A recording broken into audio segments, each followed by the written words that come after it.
I'm Jay Porter, and I fight for truth, justice, and the right to wear spandex. Good evening, Bambinos! I'm confused here this evening. I thought I was going to be on a new reality TV show. America's Next Great White Rapper over 60. How in the woodchuck in a pickup truck is everybody doing this evening?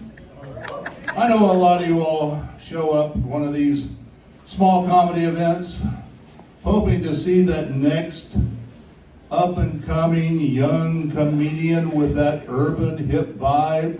I ain't it! I ain't it! So, a little bit about myself. I traveled all over the United States for 40 plus years. I worked in animal management. That's called construction, folks. And when I retired, I took up stand-up comedy.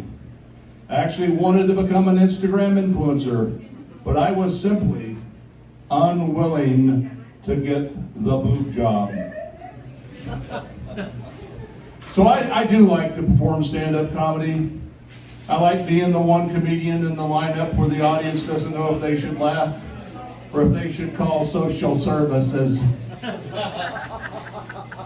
Remember, heckling the elderly is against the law. Anyway, I thought I would destroy whatever future I had in stand-up comedy tonight by coming out here right in front and talking about politics. People upset about every little thing. The title of a new sci-fi movie, dealing with bird flu from outer space. Why would anybody be upset about a movie called Illegal Aliens? I don't get it, folks. And so, I want to be real up front with you, really up front with you. I am a big, huge supporter of MAGA, but it's not what you think. Make arthritis go away. Can everybody here get behind that? So the other day, I had to go to California DMV. How depressing. You walk in that place, mausoleums are livelier. You're standing in line. The guy in front of you at the counter is trying to pay for his car registration with a herd of goats. By the time you leave there, you're feeling like a homicidal maniac. And that got me to thinking, why doesn't the California DMV sub their work out to Disney? Imagine walking in. Everything's painted in pastels. Beautiful women in princess costumes behind the counters. Hi there, Governor Gallagher and I welcome you to DMV Disney. Gosh, Mickey, you think some of our customers would like some of their premium grade coffee while they're in line? Now serving customer number 12 at the Cinderella window. It's time for another mouse cartoon. And then I had to fill my car up before I came here to see you.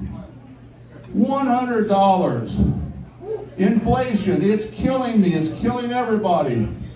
So I've been thinking I need a gig to make some money. So I figured out I can make money if I set an OnlyFans site up for myself and I sell pictures of my feet. That's because there's a lot of sick people out there that are into S&M. And you know what S&M stands for? Sandals and moccasins, you dirty-minded people. And so, I know a lot of people want to get away from things. You come to a show like this because you're concerned about what's going on in Washington, D.C., what's going on in the White House.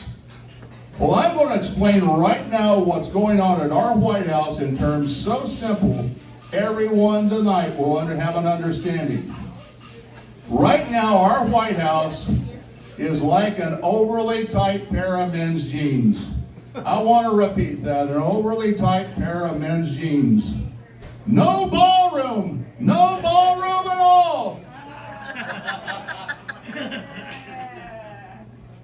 And so, you know, I've been evaluating myself, and by now you've figured out that I'm old, that I'm white, and that I can be extremely politically incorrect. But I've been blessed.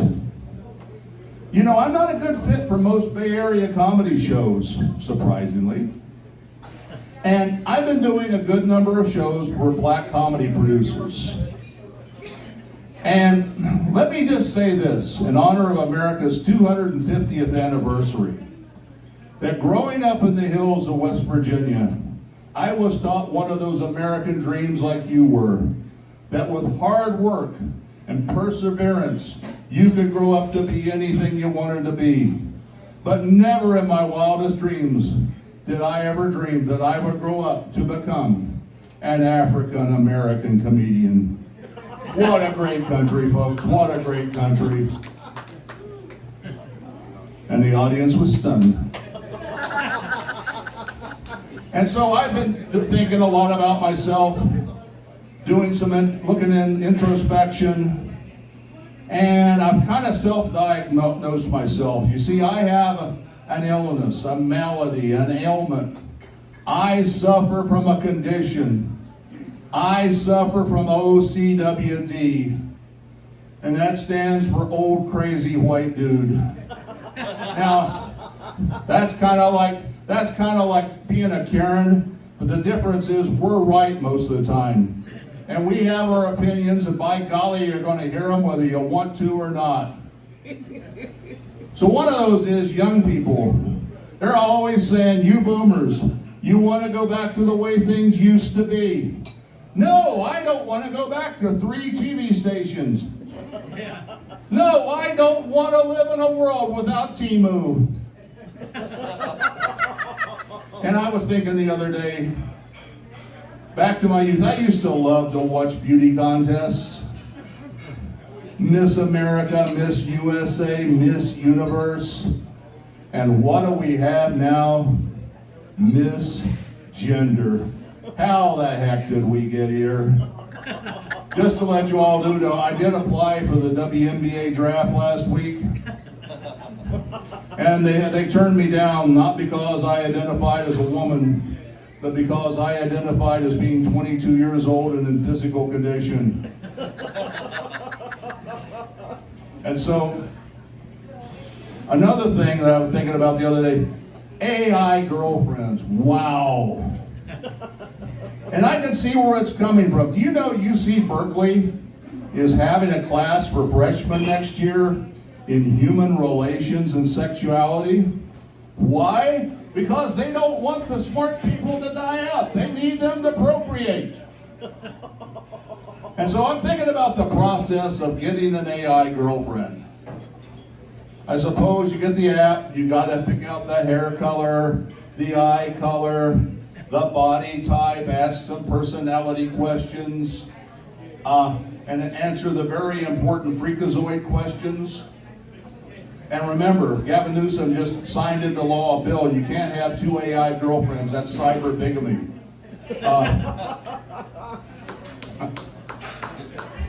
And so, anyway, with any relationship, it's all good to start with. And Charlie, I'm going to pick on you. Oh, Charlie, you're so smart, and you're so handsome.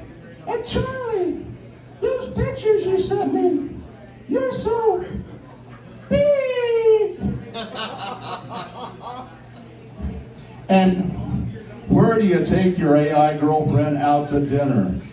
Oh, Charlie, you took me to my favorite restaurant, the one with the USB ports in the table, the Flying J truck stop. You know that always gets me charged up. And then, what do you buy your AI girlfriend for a gift? Oh, Charlie, you bought me a see-through, transparent otter box. I know what, I put it on when I get home. But things go downhill. Charlie, you ran a stop sign. What are you trying to do? Recycle me. And your phone. You had it on airplane mode at lunch. Oh, lunch with Joan. Well, don't even think about taking the phone to the bedroom tonight. So, now I gotta get out of the crazy wood was. So my wife and I, she's lived with an OCD person for what'll be tomorrow, 43 years of marriage. It'll be our anniversary tomorrow. Can we give it up for Mrs. Porter? And over those years, you developed just a few special memories. I want to share some. One was just a couple of weeks ago. So you see, our clothes washer had taken a dump. And I had to go to the laundromat. Nice place, new machines, new everything. Very nice. I had to go to the bathroom.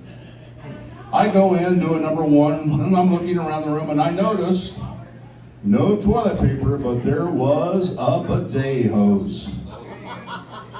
Now, about an hour later, my wife shows up, help me fold the laundry. And of course, nature calls. And like that old Grinch in The Grinch That Stole Christmas, I got a grin on my face and I said, honey, all they have is a bidet hose. And I could see the wheels turning in her head, and I said, honey, they're very popular in Spain. They're very popular in France. They're just popular if you're a peeing. And I survived the night to be here, folks. And over 43 years of marriage, you develop what I call higher levels of communication. And I want to share that. So I'm up one morning doing my Tai Chi workout. Don't laugh, I do it. I get my electric tea kettle going. Right at the time it starts boiling, I hear a rapping in the wall. And it sounds intelligent. And it's starting to freak me out. And I'm hearing some of the dear old church friends going, oh, you've been doing that Asian yogi size. You done summoned a demon. Well, about the time it quit boiling, the rapping stopped. And I said, well, you know what? That teapot, it would just vibrate in the metal canisters behind it. About a minute later, my wife walks in, mad as a wet hen. Didn't you hear me knocking on the wall? SOS, SOS, I was out of toilet paper. Higher levels of communication, folks. And I'm going to finish up here with a tale. My wife and I love to travel. A number of years ago, and we older men, we developed what you might call a leakage problem. And to solve that, there's dead silence in the back. We developed what's called, we have a leakage problem, and we go to the airport, and I had just developed this problem, and we wear a pee pad to solve this issue. And so, I have an artificial knee, artificial hip, and I always volunteer that I have that when I go through TSA. That stands for tension, stress, and anxiety, if you people want to know. And so I go through the metal thing, and then the guy does a little extra wanding, which was always normal, but then he keeps wanding me, and he keeps wanding in a circle around my groin area. Then he starts patting me in a circle around my groin area. And this goes on for a bit, and I look at the screen behind me, and over my groin was a white rectangle. And at that moment, I knew I was a suspected pee pad terrorist. So the wanding continued, and the patting continued, and the patting continued, and the wanding. And I'd had enough of it. Finally, I raised my hand and said, excuse me, sir, I am wearing a pee pad. If you will just allow me to reach in, pull it out, you can examine it, and we can all go about our day. Well, evidently one is not able to just go around brandishing a pee pad of mass destruction at the airport. So this TSA agent does what any good TSA agent would do. He got his supervisor involved, and not a supervisor by accident. First thing he noticed, I was wearing a belt. So I removed my belt. The frisking and patting continued, and then it became more vigorous. Up and down my sides, up and down my sides, until my pants started to fall off. Out of the goodness of his heart, he allowed me to use one hand to pull my pants up, the other in the air like I'm having some kind of religious experience. It continues and it continues. I'm feeling helpless, hopeless.